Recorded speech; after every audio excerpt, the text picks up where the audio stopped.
Hi, my name is Reed Fowler. I use pronouns like they, them, and theirs, and I am a Master of Divinity student at the Lutheran School of Theology at Chicago. And basically my presentation is about what weaving, the kind of physical practice, can teach us. The slideshow that you'll see is a kind of progression of my arts practice from very early experiments with weaving to kind of my more current work. I don't actually remember when I started getting interested in weaving. It's not something that was really taught to me at any point as a child growing up. But when I was looking at a piece in 2015, the central image of a person kneeling with a loom on their back as it was being woven on was what we built that performance piece around. And we were thinking about embodiment and gender and flowers and faith. And that image really stuck with us. And it stuck with us because it was acting as a queered crucifixion and a crucified loom. And we started that really simplistically. Like, if you zoom in on fabric, what it is it's a bunch of horizontals and verticals making lots of little crosses with a lot of empty space in it. And so we started with that basic premise, but then we started thinking about what it meant to swap an object, so the cross, that is an object of scandal and shock and its execution by the state, and it's a transformative space, swapping that with something that is extremely generative and creative in its core purpose. And that was really thinking about the relationship between destruction and creation, how for me in my practice, I can't untangle the two of them. Every time you make something, you're destroying something else. Even thinking to the point of, with weaving, where does the thread end and the fabric begin? So where does that transformation take place? And kind of in our collective consciousness, weaving is such a common idiom. We've used it so much over the past few days, which has been great, and I've loved it. And thinking even in stories like Samson and Delilah, the last lie that Samson tells Delilah is, if you weave my hair into a loom, that will weaken me. And that's the last lie he tells her before he tells the truth.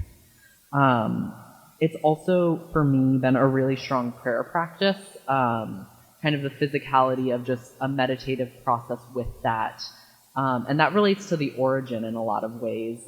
If you kind of go way back to when folks were living in the desert as disciples, weaving was both a practice of survival, so it was kind of the physical thing that people were doing to trade to get food, but also it was a way of praying all the time. And I also always want to acknowledge that it's such a domestic and such a feminine practice, and the reclamation of that is really powerful. And then kind of all of that more heady stuff aside, what does the physical structure of weaving teach us? So how it works is that the vertical threads, so the warp, they have to be really structural. The vertical threads have to be able to hold a lot of tension. They have to have a lot of strength. They set the boundaries of the piece. The one in this picture, I actually didn't do a tensile strength test, so they kept breaking. And I kept having to retie and have gaps in the pattern because I didn't do that tensile test. And in contrast to that, the horizontals, they don't have to be structural. They can be tender and delicate and vulnerable. You can use like just fiber or fabric or non-traditional materials. And the two interplay with each other. You can't have one without the other. They both need to exist. And if you turn a piece of fabric sideways, you can't necessarily tell which was horizontal and which was vertical. So what was setting the boundaries and what was dancing within those boundaries. And that tells me a lot about community, and how community works, of how it's not necessarily a binary of this is the community and the people who are strong, and these are the ones who are kind of dancing and delicate, but it's an intermeshing of the two. That can't be separated in order to form a cohesive community. And that also tells me a lot about God and the divine, and how God can act as the verticals, so the boundaries and the structure that we can dance with and play with and lean against and lean on. And inherent also in all of this is the notion of tension. Tensioning a loom is really important. If there isn't enough tension, the piece just gets really wonky. If there's too much tension, it gets really wonky. And the kind of constant tension and release as you advance the project is inherent to the form. You have to have a creative tension to make weaving work.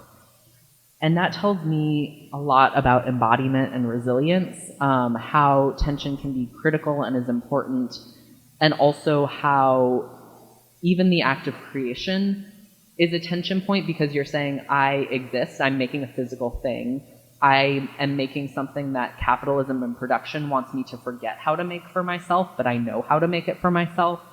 And that also ties into practical beauty. I think it's so silly that we sometimes say, okay, these things are beautiful and these things are practical.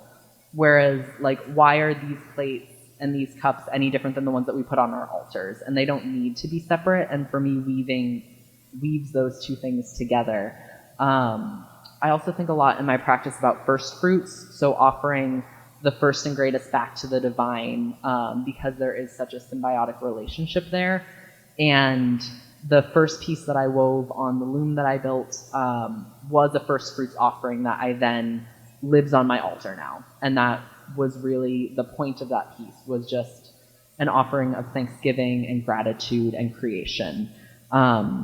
And that's really why I'm obsessed with weaving, because it is an object that teaches us a lot about process, and it teaches us a lot about reclaiming the domestic and reclaiming the beautiful and reclaiming kind of those tactile handicrafts that can teach us so much in their formation. Thank you.